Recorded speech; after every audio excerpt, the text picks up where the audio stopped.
Well, hello. Just coming at you with a little mini car podcast here. It's just so much fun, yeah? Cue a red light and celebrate. Or whatever. No, I just need to hit them all. Like all of them. Anyway, I digress. No, it's actually sometimes everyone's green, actually. You know, there's no, like, middle ground. Apologies, I slept well today, but still waking up. It's 1:42 in the afternoon here on the East Coast time. And I don't know, just been like, you're just so full of shit, the lot of you. And you use religion. Your new religion is just politics. Yeah, bro, we can get him on. Yeah, bro. That's something Trump would say. You can't espouse that. Yeah, bro. You know, Biden would say it. You can't be about that guy. That, tribalism, groupthink, right?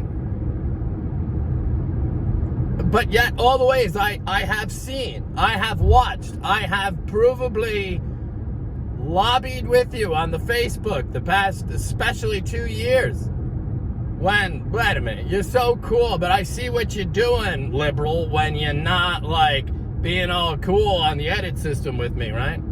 You spend your time in the Twitter mob, getting paid by the Twitter mob to not notice you are the bully. You don't notice. Antifa doesn't notice in Portland last year that, like, some veteran comes with an American flag to reason with them. He happens to be black and gets spit on and called an N-word. And they even, like, someone makes a video. This is pretty disgraceful. Look at the treatment of this gentleman. Look what he says. Look what they're saying. While trying to burn down the courthouse, mind you. And the federal building, you know, with Trump's stormtroopers, but just Trump, right? Never once. It's the feds. It's not left, right. And I seem to notice how Trump was an outsider, bit of an outsider. Dirtbag was vocally against both candidates the entire time. I will not be voting. I will be loyal opposition. This has train wreck written all over it. Just like the 2016 primaries. I mean, how much worse? But no, I'm pretty much tied. No, look at the honorable Mayor Pete. What are you doing for us there, boss? Huh? Oh, we're not going back to, we'll never go back to our normal, whatever the freak you people espouse about censorship and oppressive living, and we'll just silence and end you, and you can get used to it, yeah? I notice all the ways, look at the wokester. No, only ugly black people are Republicans, says the wokester. But he cares about the black community, he's white or something, right? You know, and then you could say, well, that's a right-wing troll, you know, that one's pretending that's a false flag operator. But then if anyone ever once accuses, like, certain, like, people on the right of, that's just some liberal who's on Twitter, but they're in, like, I'm pretending to be Republican to make trouble mode. You don't notice you do that, but yet all the ways you do that. And then I reason with you. What if the kids shot and chopped? What if those teenagers? What if, like, what they did with their bodies and they wouldn't even, like, call them from the hospital or even, like, Hannity, like, half-ass talked to the guy, although, like, he did feel sorry for him, although, like, he was a little too political. Would you just shut the fuck up about, like, Republicans? You and Bongino and Trump and, like, Biden and the left-wing clowns alike really need to figure something out quick because, no. It's just hate and you do not espouse any solution that has anything to do with, like, an actual, like, go back to the Constitution immediately, even the point where you have to rat yourselves out. But you can't say certain things or espouse certain things in public or know about certain things. And if you're ever around Truman Showville, you definitely don't have the right to It's very important. And I complain about it because I noticed it. Because I say, wait a minute, these freaking idiots, right? I know, we're all here, boy, wait a minute, they tried like 3.0 of it. Hey, wait a minute, they do mean things to me. I tell you that because I'm being honest, not because I'm lying. All the ways I notice, like, you're just so, like, cool, right? Like, but then I say, no, really, there's, like, Gestapo shit about it. Oh, I don't care. Like, they don't do it in a vacuum. They're not doing it mean for the sake of just being mean to me or whatever. That ain't it. Oh, no. There's stakes involved. Restaurants and things, yeah? Party time, yeah? Oh, no, all the ways. And these people, what they did with their little antisocial social club and their shapes, they shared with certain elite people that they had to pay off, at least in the meantime, to, like, shut them up and get them looking for codes and clues and, walk the ladder of, I think, if there's an IQ on the plate, it's this. But if it's if it's an IB, the past or whatever, that's cool. Now, if it's a 60 thing, they do that. They don't notice how they're just hateful, and then they espouse anti-bullying while they understand they're the bully. They would never do that, right? Never. They're virtuous. Remember what CNN said, nobody is above the law. All the ways, why do they say that? Even Fox says that. Why?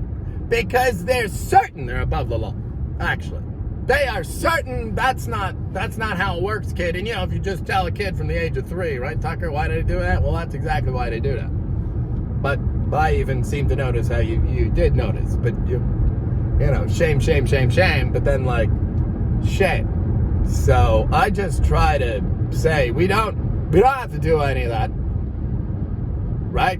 We don't have to go out of our and big tech with the censorship. Oh, no one notices. Even SCOTUS being removed for violating a Twitter policy did not make even the news a little bit. Only my page, right? Why? Wait a minute. This is not a left-right thing. This is not a yay Biden, yay Trump thing. So what do you make it? Just that. And I think, we got to take the vote back, right? Just that. Bullshit. No, I'm loyal opposition. I hope Biden does the right thing. Whatever it is. But I notice he don't. He's not about to either. Even Trump was closer to whatever, being honest about, douchebaggery club actually is. I mean, wait a minute. You overtly have two-tiered system of justice that has nothing to do with left and right, Mr. Bongino. Not one thing. It's just haves and have-nots. And all the ways, all the people in the inner cities that are ruled by the Democrat, they're not oppressed too, a lot of them, and lied to through their teeth. And then the best you can do is say, well, that's just the Democrats in charge of those cities. And while God knows I agree with you, I agree with you. But on that point, I don't think putting a bunch of like-minded to them Republicans, but they have an R next to the name, is going to do a damn bit of difference. Because I notice you're all keeping your trap shut about anything important, even what's going on in the world. Want to know what's going on with wars around the world? You know where you won't find it? Anywhere in the American press. And then they'll try to tell the kids, you're going to be a good little Mickey Trump in secret and hold the burden. And because the dragons are counting on you to help, and then we got to solve the world problem. The greater good, boogly boo. You have no rights. And then, just get good used to that. And the parents will agree. Yes, ever since cell phone technology, I don't think we have our rights constitutionally in this country. Certainly, all the ways the big tech press, the deep state press definitely agrees because they don't notice. What do you mean? He's not disparaging. See, we're professional. He's not professional. Even things he talks about in his own, I went to Tish and, I do the editing sometimes even for periodicals, but I've worked with them before, but no, I'm saying, even in my field, I happen to notice all the ways, people are being spit on, and people, they're just so cool now that they're producer, yeah. And, I think he got hospitalized. Remember the one time, he even seems to complain, yes, I've never not been hospitalized, basically, for, someone else said I was doing something. And I said, no, but, all right, I'll come with you. No, I didn't do death threats against an infant nephew of mine, nor my parents. But yet I understand, here they are right next to you, assuring you that I did. Yeah, I know the drill. I know from my aunt and them too. We know the drill. It doesn't matter what I say or do, I am an imminent threat to myself or someone else based upon the words of them, not me. And so, yep, all right. And then by the time I get out, all the ways, I think, and then I can't really talk to you anymore. You said you're going through something. I can click. But yeah, no, that was just a simple like ship. No, I'm definitely right about mean people like that I encounter in the beep yacht club and the boop. Forget about it. I mean, this is like hey, for a long time I didn't go on the social media. I never bothered to use it, but I didn't realize just all the ways you're making a cult with it or whatever, right? But then when I do, like, I'm happy to, I will not keep my trap shut about right from wrong. That, Go ahead and just keep spitting at me or whatever. Censor him! And make sure you mean. And they do that. And they're just so petty and passive aggressive, my whole, like, adult life, basically. At least since 2008. All the ways they hate me. I could go on and on about it, but look, it's now not a mini podcast, it's a podcast, and I just happened to notice all the ways, the left, we care, not once, you're evil, you're cruel, and the right, they're different, they're not once, not different, none of them. Don't believe it. None of you have heart. None of you even respect, you don't even give unto Constitution. What is Constitutions? Not even like a little bit, all right? How do you figure that? How could you really figure that? Oh, you respect people's right to exist or whatever, and like have freedom while they exist? You don't even respect that right. You're wrong. Some of you are overtly murderers. I know that about it. All right, well anyway, have a very cheery day. Goodbye.